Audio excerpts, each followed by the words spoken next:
Hey, welcome back to the Mr. Excel netcast. I'm Bill Jelen. Now, I like to go out and do my Power Excel seminars at sites around the country. And every time that I do one of these seminars, I find something amazing happens. There's always someone in the room who knows some trick in Excel that I don't know. And this person is almost always in row 2. I don't know why it is that they're in row 2, but I know that I will always be showing up whenever I go out and do a Power Excel seminar, and usually that person's in row 2. This has happened so much, and I appreciate getting those new tips. I had some special pins made up. I don't know if you'll be able to see this.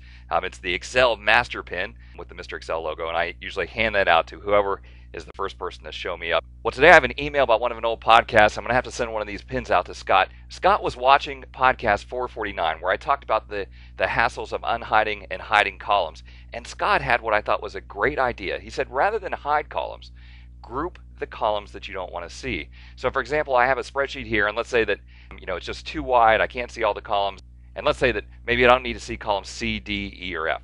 So I'll select those 4 columns, and then go to the data menu and choose group and outline, and then group.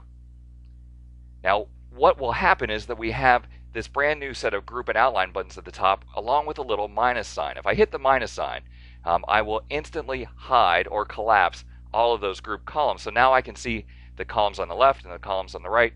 Everything works great. If I need to get the columns back, rather than unhiding them, I can just very quickly hit the plus, or even use the group and outline buttons over here to show all the columns, hide the columns that I want to do. I have to admit, this is much easier than using Format Column Unhide to unhide those columns, just using the 1 or 2 group and outline buttons, or even the plus or minus buttons.